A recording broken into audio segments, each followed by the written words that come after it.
Marriage mindset. We often talk about things that perhaps could help the relationships or try to build the relationships.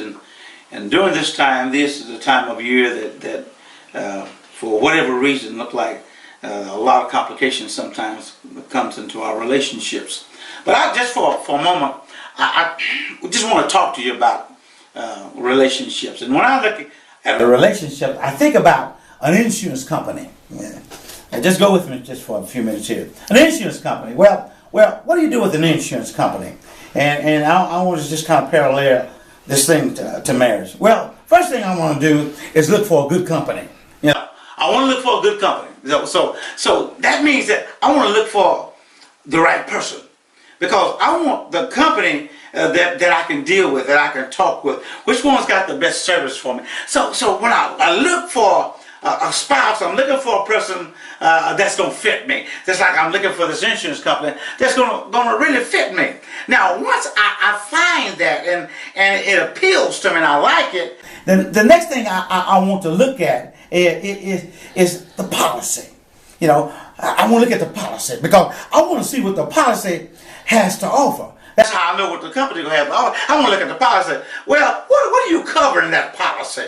That's what I'm looking at. See, when I meet this lady or when I meet this guy, I want to know what they have to offer. You know, does he have a job? Does she have a job? How well they get along with others? I want to look at the policy. I want to see if everything is in this policy that I need, because there may be some things in this policy that's not covered. You know, hey, if she doesn't get along well with people or he doesn't get along well with his family, see, that's not covered in the policy. So I may not want that policy. I may not want that company. So you got to have the right company, then you got to have the right policy. So make sure you check out the policy and all the attributes of the policy.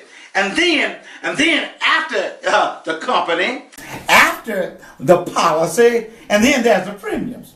See, all that goes together. What do you mean premium? Now, everything is kind of based around the premiums, because if you don't, pay the premiums, the policy elapses. In other words, let me tell you like this. Come a little closer to me. Let come a little closer to me.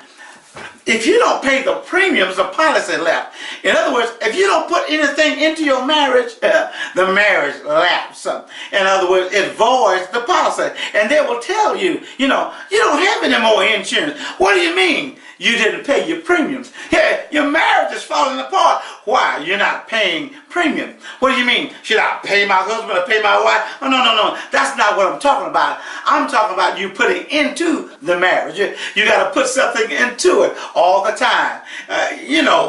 Come on now. Once you start paying insurance, you just don't get through paying insurance. What do? You keep paying on it every month. And then when this policy goes out, what do you do? Start back over, put right back into it. Same thing with marriage. Same thing with the relationship. You got to keep your premiums up. This is called marriage premiums. When you put into your marriage premium and you keep them up, I guarantee you, every time you call on that company, say, look here, I have a problem right here. They say, we got it covered. Why? Because your premiums are paid up. When you go to your wife, I got a problem with this, because you take care of everything. Baby, whatever you need, everything is all right. So you get the right company. Then after you get that, you take a look at that right policy, and then you know what? Then you take care of them premiums. I guarantee you, you'll be blessed, and we love.